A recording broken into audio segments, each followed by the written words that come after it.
Hello students, this is your SST class and today we are going to discuss chapter number 4 of Geography, Water, Lakes and Rivers. And in this video we are going to discuss lakes. What is a lake? A large depression on land surface filled permanently with water is called a lake.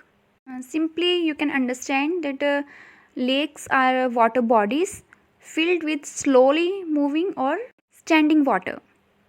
There are several types of lakes like artificial, natural, based on formation we can divide into depositional, erosional and tectonic. But in this chapter our main topic is lakes based on composition. In this category we have mainly two type of lakes, freshwater lakes and saltwater lakes. So first we will discuss freshwater lakes. The water lake filled with fresh water and can be used for consumption, irrigation, industrial processing and hydropower generation. Generally क्या होता है कि जो इस type के lakes हैं fresh water lakes, उनके जो वाटर का सोर्स है होता है किसी रिवर से आ रहा होता है वाटर या फिर जो वो जो वाटर होता है वो स्नो मेल्टेड होता है. Let's discuss some significant fresh water lakes of the world. Lake Baikal. जो लेक बेकल है it is located in the eastern part of Siberia. ये कहाँ पे है? रशिया में है. It is the deepest lake of the world with a depth of 1632 meters. It is said to be a very oldest formed lake in the world. ये world की बहुत पुरानी लेक है and which it was form during the plate tectonic movements. और इस lake की formation कैसे हुई, ये बनी कैसे है? जो अर्थ की प्लेट्स हैं उनकी टेक्टोनिक मूवमेंट्स की वजह से जब प्लेट्स हैं वो ऊपर नीचे होती हैं तो उसका जो लैंड पे जो इफ़ेक्ट पड़ता है जो उसकी वजह से ये लेक बनी है. One side this lake is surrounded by बेकल माउंटेन रेंज. एक साइड पे क्या है? इसके माउंटेन रेंज है and Russian Tyga from the other. और दूसरी साइड पे क्या है? जो रशिया के फॉरेस्ट हैं. There are almost 27 islands in this lake. It has unique flora and fauna. What is the meaning of flora? Flora means जो वेजिटेशन है, जो प्लांट्स पाए जाते हैं इस एरिया में, और फोना मीन्स जो एनिमल्स हैं. इस यूनिक फ्लोरा एंड फोना make lake Baikal beautiful. Next is lake Onega. Lake Onega is situated in north west of Europe in the Russian territory.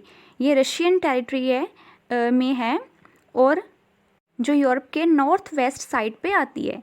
As you know very well कि जो Russia है एक बहुत बड़ी country है और इसी अपने लार्ज एरिया के कारण ही है इसका मेनली ये एशियन जो मानी जाती है, बट इसका एरिया इतना बड़ा है कि ये यूरोप तक रशिया का एरिया है. और जो लेक ओनेगा कहाँ पे है? जो यूरोप के नॉर्थ वेस्ट पार्ट पे है. It is the largest lake of Europe and formed by the tectonic movements initially. ये भी जो अर्थ की टेक्टोनिक मूवमेंट्स हैं उसी वजह से इसकी फॉर्मेशन हुई है. Afterwards, the snow melted water from the glaciers filled this lake. From November to April, most parts of the lake remains frozen. It spreads over an area of 9,720 square kilometers. Inland fishing is an important activity carried out in this lake. Next is the Great Lakes of North America. There are 5 freshwater lakes which are interconnected to each other in North America, falling in the two most advanced countries of the world, USA and Canada. ये जो 5 lakes हैं ये किस continent में पड़ती हैं? North America में. और जो 2 इम्पॉर्टेंट कंट्रीज़ इसमें आती हैं उस एरिया में नॉर्थ अमेरिका में, USA और कैनेडा. 5 लेक्स में से जो लेक मिशिगन है it is a single largest lake with in any one country of the world, USA. जो लेक मिशिगन है ये तो कम्प्लीटली है जो USA के एरिया में आती है. The other 4 lakes, lake Superior, lake Huron, lake Erie and lake Ontario are shared by USA और Canada. The central location of this chain of lakes proves very economical and important. The rich softwood vegetation and fertile soil around this lake region has become the key source for development of both these countries. ये जो lakes का area है ये दोनों ही countries USA और Canada के लिए बहुत इम्पॉर्टेंट है क्योंकि ये यहाँ पे क्या है एक तो बेनिफिट दोनों कंट्रीज़ के लिए ये है, कोल और बहुत सारे जो मिनरल्स हैं वो पाए जाते हैं जो कि इंडस्ट्री के लिए बहुत इंपॉर्टेंट हैं। Second thing is lumbering and agriculture activities. Food, ये जो सॉफ्ट वुड पाई जाती है वहाँ पे, उसकी कटिंग से रिलेटेड जो भी एक्टिविटीज़ होती हैं उनको क्या बोलते हैं, lumbering, and this is the prime activity there. The density of population is very high here with the famous cities like Detroit, Chicago and Toronto. Next is Lake Titicaca. It is situated between Bolivia and Peru. This is in South America. It is called as the cradle of ancient civilization of Peru. It is the highest lake of the world. There are around 41 islands in the lake and most of them are densely populated. Lake Titicaca is rich in aquatic flora and फोना। यहाँ पे जो plants हैं या फिर जो animals हैं जो वाटर में है, पानी में उनकी कैटेगरी है, वो ज़्यादा पाई जाती हैं। And this lake water is used for irrigation, drinking water, industrial uses and tourism is one of the most profitable sources of income of this lake basin. Next is Lake Victoria. Lake Victoria is the largest lake of Africa. It covers Tanzania, Uganda and the western fringe of Kenya.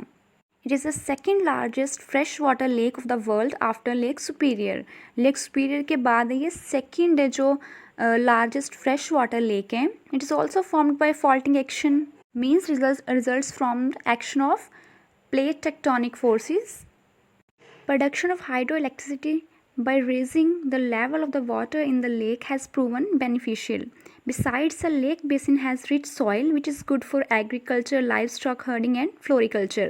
जो mainly इस lake का use किस लिए होता है, hydro electricity में, और second use क्या है जो एग्रीकल्चर में है या फिर लाइव स्टॉक हर्डिंग जो एनिमल्स जैसे पशुपालन उसके लिए, या फ्लोरिकल्चर जो प्लांट्स हम लगाते हैं मोस्टली जो फ्लावर और ग्रीनरी के लिए, उस पर्पज़ के लिए इस लेक वाटर का जो यूज़ होता है ज़्यादातर. Now we have covered the topic fresh water lakes and now we will go to salt water lakes.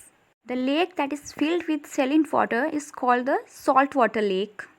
These lakes are formed either by deposition of sediments in such a way that inlets of sea water are cut from the sea. In some cases, if any lake is the terminal point for many inland rivers and streams, the water for that lake can be more saline. Most क्या होता है जो lagoons हैं वो salt water lakes हैं. Now what is lagoon? Lagoons are shallow body of water separated from large water bodies. Actually में ये किसी टाइम में है जो सी का ही पार्ट होता है, समुद्र का ही पार्ट होता है, बट किसी रीज़न से है कि जो वो बीच में एक लैंड की स्ट्राइप जो आ जाती है तो वो उसको सेपरेट कर देती है सी से, बट जो अब सी का वाटर है उसमें, तो इसलिए जो वो वाटर कैसा होगा, वो सॉल्ट वाटर होगा. One example of this type of lake is lake Chilika. Lake Chilika is located in the eastern boundary of India on the coastal bay of Bengal. ये जो लेक है कहाँ पे है, एशिया कॉन्टिनेंट में है, इंडिया में, बे ऑफ बंगाल के पास है. It is the largest water lagoon in Asia. We had discussed about lagoon. This lake, how it is formed, it is separated from Bay of Bengal by a narrow strip of marshy island or sandbars. Lake है ये बे of Bengal से separate हुई है सिर्फ एक जो sand बार की वजह से. और जो मोस्टली जो सॉल्ट वाटर लेक्स हैं वो कहाँ पे पाई जाती हैं, कोस्टल एरिया में. Initially it was a back water coastal land and circled it in a semi circular way from its 3 sides. Initially क्या था कि ये सी का एक पार्ट था, सिर्फ एक सेमी सर्कल शेप में था, and over the period of time the waves and tidal action deposited sand की जो टाइम के साथ साथ एक साइड पे क्या होता गया कि जो सैंड है जो जमा होती गई वहाँ पे, और वो सैंड की स्ट्राइप बन गई जिसकी वजह से ये एरिया वो सी से बिल्कुल अलग हो गया. Fishing is an important activity and pilgrimage and tourism are also important here.